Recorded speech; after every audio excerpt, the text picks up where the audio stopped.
Hello, check naman natin guys kung ano yung mga posibleng paparating sa inyo.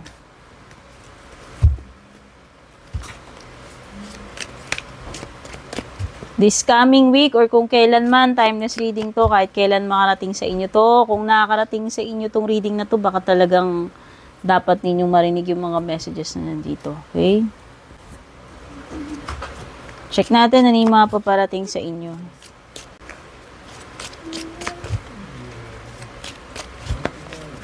Unang-una dyan is dolphin.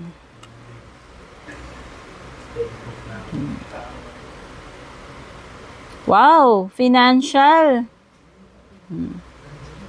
Ayan na yung perang ine-expect ninyo. Ayan na yung sahod. Basta anything na related sa money, paparating na.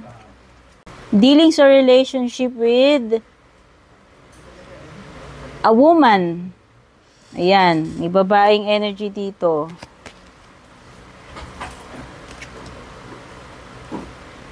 Oh, may warning yung finger. Pag nakikita natin tong finger, usually may tinuturo siya.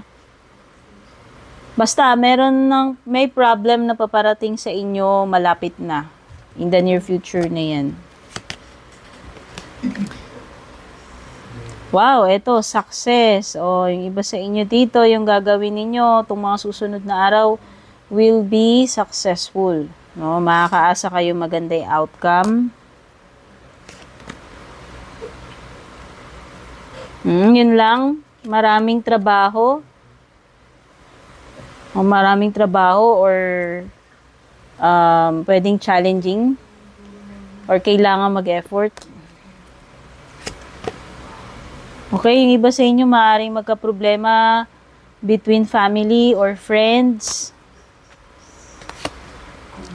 Wow, merong something na matutupad na related sa pamilya. Okay? Oh. It could be a wish na pinagdarasal mo, inihiling-hiling mo na matupad para sa loved ones mo. May matatanggap ka rin. Oh, material man ito, hindi. You receive a gift. O ano man itong marireceive mo, no? Wow. Blessings talaga. Ayan ng abundance and prosperity. Pa. O, meron ka ring something na maa-unlock, masusolusyonan.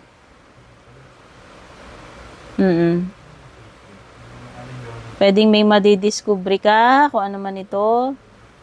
Pwede ring may successful outcome sa problema.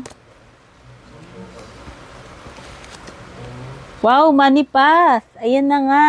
Kadatungan, di ba kanina lumitaw na nga yung card about money. So, this is another card na pang-confirm na meron talagang darating na money. Okay?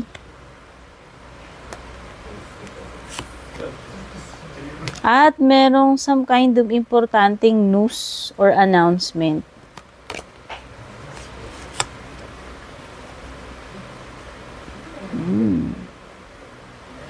So, yung iba merong some kind of challenge or problem na kakaharapin in the future. So, ang ano lang ng kangaroo is mag-prepare ka. So, parang na rin to. Parang warning na rin na maghanda ka na ngayon pa lang. As early as now, may mga nakahanda ka na dapat na strategies, no?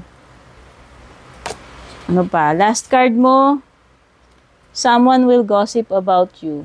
May magpaparating ng chika. Or merong magchichika ng mga chismis na nalalaman niya about your secret. Kaya, kapag pag meron kang sikreto na nakumalat, alam mo na dear kung sino to, yung parrot. Okay, so far yan yung mga na-pick up kong energies dito sa reading na to, kung ano yung mga paparating sa inyo. Don't forget to like, follow, subscribe, pa-tap na rin yung bell icon, pa-share na rin ito. Take care, God bless, babush.